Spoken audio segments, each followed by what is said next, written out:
Praise the Lord, everyone.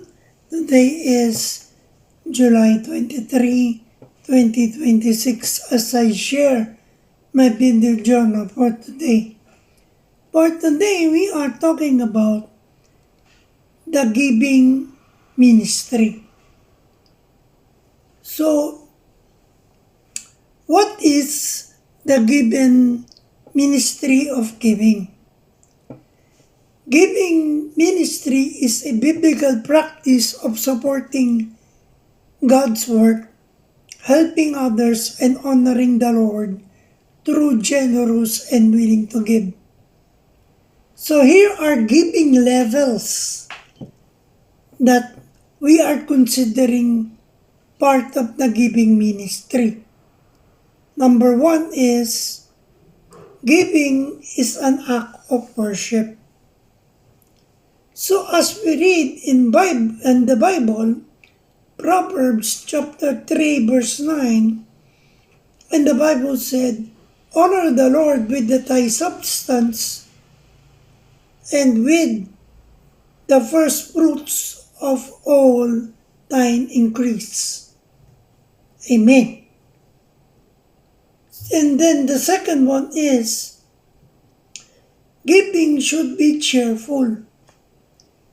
So as we read in 2 Corinthians chapter 9 verse 7, and the Bible said, "Every man according as he purposeth in his heart, so let him give, not grudgingly, or if necessity, for God loveth a cheerful giver." Amen. So, God desires joyful and willing hearts in giving, not pressure or reluctance. And then the next, number 3, is giving helps the work of God. So as we read in Philippians chapter 4 verse 15 to 16, and the Bible said, "Now ye Philippians know also that in the beginning of the gospel, when I departed from Macedonia, no church communicated with me as concerning giving and receiving, but ye only." Verse 16, "For even in Thessalonica, ye sent once and again unto my necessity." Amen. So the early church supported the ministry so that the gospel could spread. Number 4 is giving blesses others in need. So as we read in Acts chapter 20 verse 35, and the Bible said, "I have shewed you all things, how that so laboring ye ought to support the weak, and to remember the words of the Lord Jesus, how he said, it is more blessed to give than to receive." Amen. Then the next one is number 5. Number 5 is giving shows love and faith. We could read in 1 John chapter 3 verse 17, and the Bible said, "But whoso hath this world's good, and seeth his brother have need, and shutteth up his bowels of compassion from him, how dwelleth the love of God in him?" Amen. So true love is shown through helping those in need. And lastly, number 6 is God's rewards faithful givers.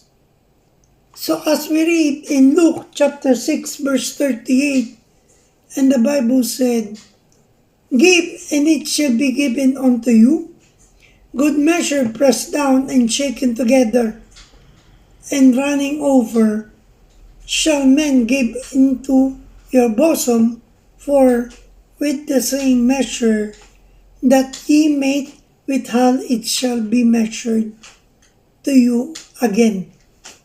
Amen. So when we give, God blesses and provides for us. So do not be afraid that you will lose something, but instead you are doing God's work and you are gaining more. So, giving ministry is not just about money. It is about a heart of love, obedience, and generosity that honors God and blesses others. So think about this. Give me a willing heart, trusting that God sees your faithfulness and will provide for your needs. Remember, for your needs, not for your wants.